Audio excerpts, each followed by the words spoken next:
Assalamualaikum warahmatullahi wabarakatuh. Alhamdulillah, sadaqa wa'dah wa nasara abdah wa azza jundahu wa hathama al-ahzab wahdah. Ashhadu an la ilaha illallah wahdahu la syarika lah wa ashhadu anna Muhammadan abduhu wa rasuluh la nabiyya ba'dah. Dalam sebuah hadis Sahih Bukhari, Rasulullah sallallahu alaihi wasallam bersabda, "La yukallimuhumullahu yaumal qiyamati wa la tuzakkihim wa la yanzuru ilaihim wa lahum azabun alim." Di hari kemudian nanti,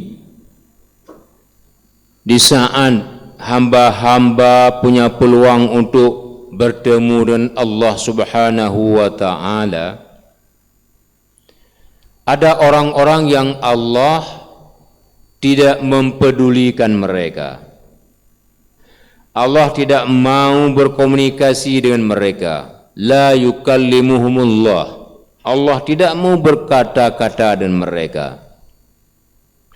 Wala yuzakkihim, dan Allah tidak akan pernah mengampuni dosa-dosa mereka, tidak akan membersihkan mereka.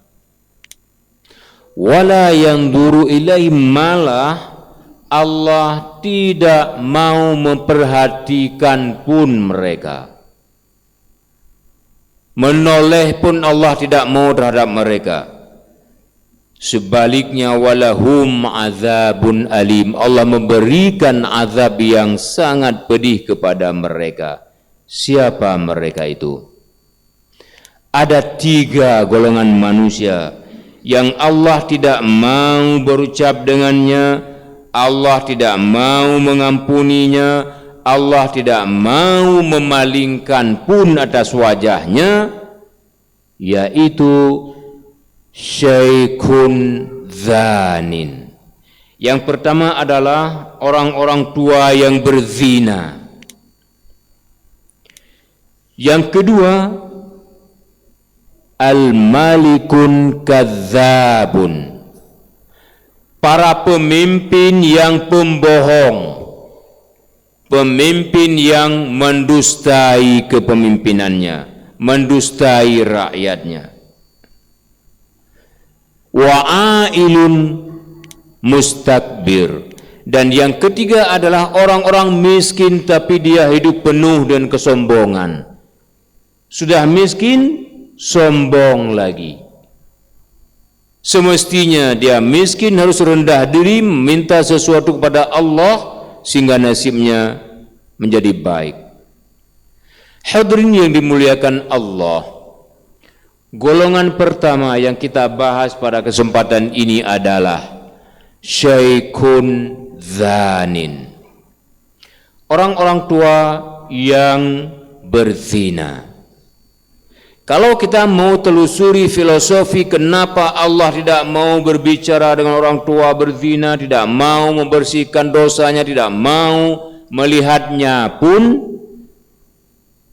karena orang tua itu dia sudah pernah melalui hidupnya di masa muda. Perilaku orang muda itu sudah pernah dilalui oleh kehidupan orang tua. Semestinya orang tua itu dia mendekatkan diri kepada Allah, meningkatkan ibadah, menjauhkan diri daripada larangan-larangan Allah, sehingga orang tua itu menjadi panutan bagi orang-orang muda. Saya selalu katakan, orang muda itu tidak ada hal yang bisa membanggakan diri dengan orang tua. Karena hebat-hebatnya orang muda tidak pernah merasakan hidup di waktu tua. Boleh jadi dia tidak akan pernah duluan mati. Dia hebat, tapi dia belum pernah merasakan hidup di waktu tua. Tapi jelek-jeleknya orang tua, dia sudah pernah melalui kehidupan di masa muda. Maka menyekun Aceh mekrep ongkai kamu peti cim ba urun tuha, mekrub iya kamu pengkod ba urun tuha. Jadi orang tua itu memang punya pengalaman lebih berbanding orang tua. Kenapa? Karena mereka sudah melalui kehidupan di masa muda.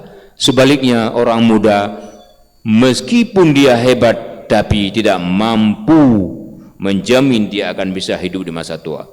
Karenanya kenapa Allah sangat menekankan bahwa Allah tidak mau berbicara, tidak mau mengampuni dosa, tidak mau melihat pun orang tua berzina, karena semestinya orang tua itu sudah lebih matang, sudah lebih sabar, sudah lebih takut kepada Allah, karena di perjalanan usia orang tua sudah dekat dengan kematian. Namun demikian masih juga melanggar larangan Allah, padahal dia sudah menikah, padahal dia sudah pernah berhubungan seksual dengan istri, dan tidak pernah beda berhubungan suami istri dengan main zina. Bersetubuh ngori nang drote rasa ji tabua, tamu zina ngai nang gop tetap rasa tabua. Bohong kalau ada yang mengatakan kita bergaul dengan istri sendiri rasanya tawar, bergaul dengan istri lain rasanya manis. Itu bohong. Itu adalah syaitan. Allah Subhanahu wa taala menyatakan bahwa Allah melarang kita mendekati zina, bukan berbuat zina. Wala taqrabuz zina. Allah tidak pernah katakan wala taf'aluz zina. Kalau Allah katakan wala taf'aluz zina, maka kita bisa peluk-pelukan laki perempuan yang bukan mahram.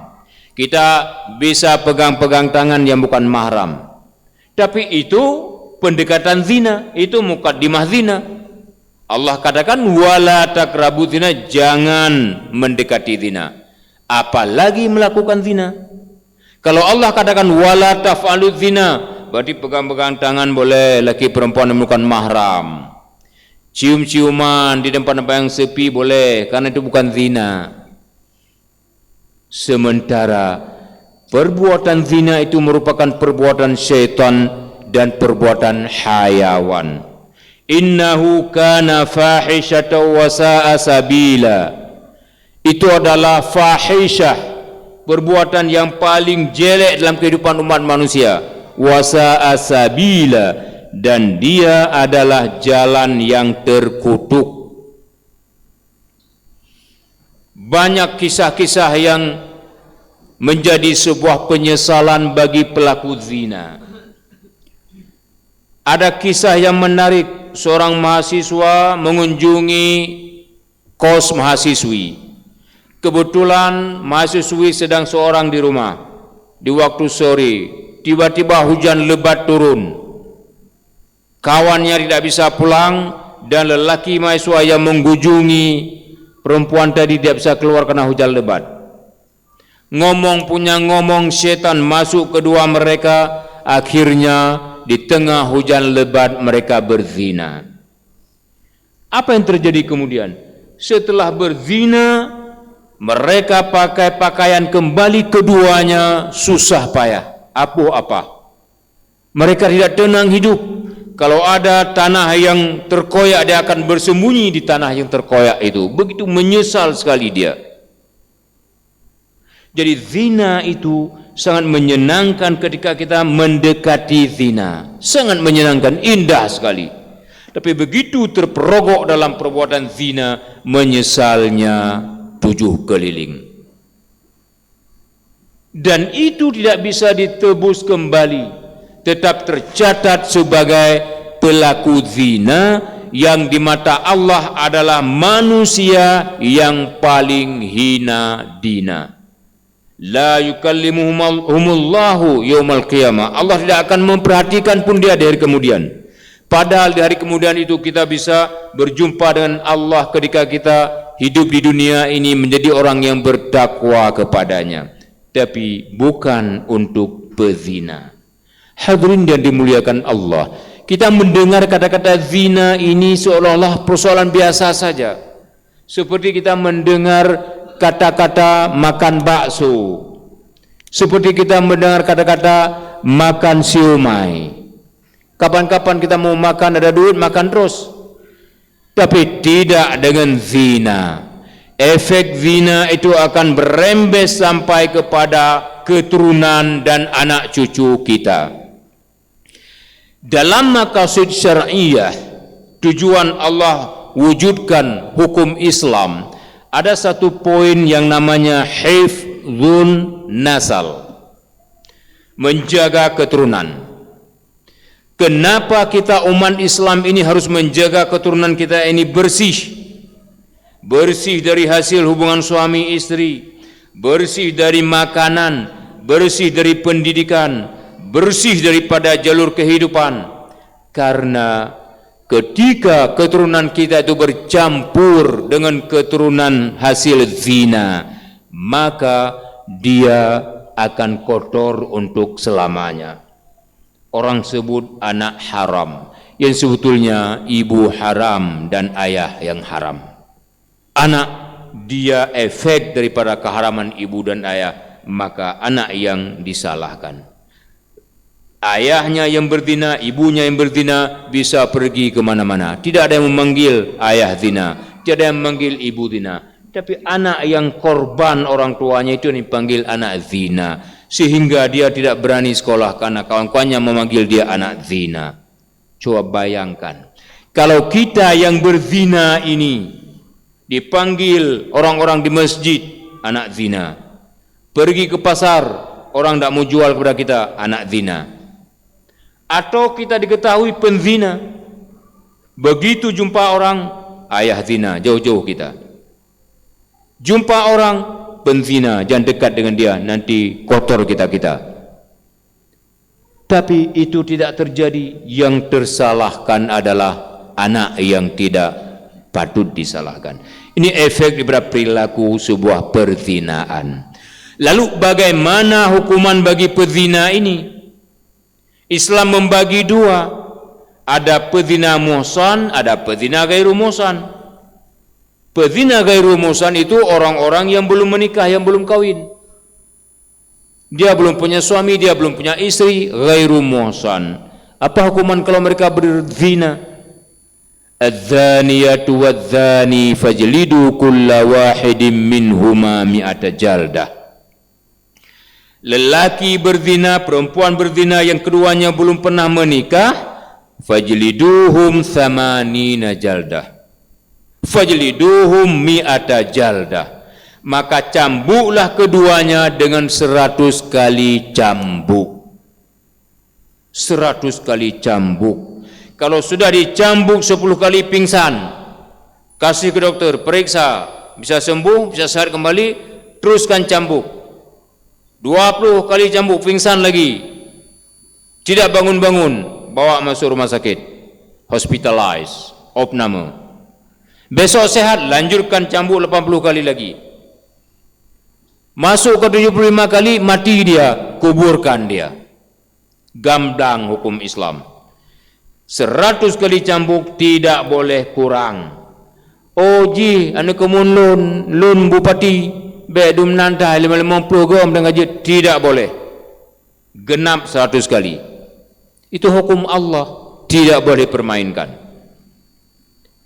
Sementara yang sudah menikah, pezina muhsan, itu dirajam sampai mati.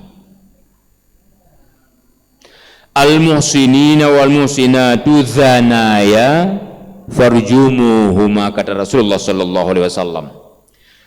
Orang sudah menikah lelaki berzina, orang sudah menikah perempuan berzina, rajam mereka sampai mati. Apa itu rajam? Letakkan dia pada suatu tempat. Kalau dia ganas, liar, ikat dia supaya jangan lari, tumpukan batu, lempar siapa yang lewat di sana sampai mati. Ada orang yang mengatakan, kok kejam sekali hukum Islam. Kalau dia berzina, memburukkan agama Allah, apa kurang kejamnya? Dengan hukuman seperti itu maka selamat orang lain tidak lagi berzina. Orang mengatakan hubungan seksual laki perempuan itu kan hak asasi manusia. Islam tidak pernah melarang, tapi Islam punya kemuliaan dan kehormatan. Walaqad karramna bani Adam wa hamalnahum fil barri wal bahr. Allah memuliakan anak keturunan Adam ini. Silakan berhubungan suami istri sekuat mungkin, sebanyak mungkin setelah mengikat ikatan pernikahan. Oh, saya tidak cukup satu, silakan nikah 2 sampai 4 orang. Nyemika pedro laki beli menglom, nyam putut burut gede. Mu pedro hai dah bagi wate. Pelong limong. Mana bi ego? Beda Nabi dengan manusia. Nabi dibimbing oleh Allah langsung dengan wahyu. Jadi ketika ada orang yang menyalahkan hukum Islam ini, dia orang jahil, bodoh, tidak paham hukum Islam, atau kepalanya rusak, liberal. Karenanya hadirin yang dimuliakan Allah, efek daripada perbuatan zina itu dalam hadis lain Rasulullah sallallahu alaihi wasallam katakan, orang-orang yang berzina itu berbuat zina di suatu kawasan, kawasan itu boleh jadi dikeringkan oleh Allah jauh daripada hujan. Kawasan itu boleh jadi diturunkan bala yang kita tidak tahu apa jenis balanya. Maka ketika Aceh dalam konflik yang berkepanjangan antara GAM dengan RI, itu banyak pendatang yang punya senjata menzinahi perempuan-perempuan di Aceh. Apa balasan Allah terakhir? Allah datangkan gempa berat dan tsunami. Itulah efek daripada sebuah perzinaan. Kita tidak pernah menganalisa kenapa bala Allah itu datang, kenapa murka Allah itu datang, karena kita tidak pernah baca hadis. Dalam hadis Rasulullah sallallahu alaihi wasallam sudah menggambarkan bagaimana bahayanya efek sebuah perzinaan. Untuk menghindari terjadinya zina, maka kita harus menjaga diri tidak berjinak-jinak lelaki dengan perempuan. Jinak-jinak lelaki dengan perempuan itu mukaddimah zina. Yang kedua, kita tidak senang menengok gambar-gambar yang tidak beradab dalam HP atau di buku majalah dan koran. Karena menengok gambar-gambar yang tidak berbusana itu adalah mukaddimah zina. Seksual kita akan bergairah, syaitan akan mudah merapatkan kita untuk berbuat zina. Banyak kejadian bahwa anak nonton film porno dalam kamar. Ibu heran, ayah sudah keluar kota, kok nak keluar dia, suruh salat tidak keluar, suruh makan tidak keluar. Suatu kali ketika anak tidak ada di rumah pergi sekolah, ibu melubangi sedikit pintu. Esok malamnya dia jenguk, rupanya dia sedang menonton film Blue. Pas pintu tidak dikunci, sebelumnya dikunci. Begitu dibuka oleh ibunya, yang tujuan awal ingin memisahkan anak lelakinya dengan film Blue, ternyata sampai ke sana ibunya langsung jatuh. Anak lelakinya sedang bergairah seks karena sedang menonton film Blue, langsung membuka baju ibunya, dan ibunya pun tengok film itu langsung bergairah. Terjadi perzinaan antara anak kandung dan seorang ibu. Maka mukaddimah zina itu tidak boleh sama sekali kita lalui. Berbahayanya luar biasa. Naudzubillah. Wassalamualaikum warahmatullahi wabarakatuh.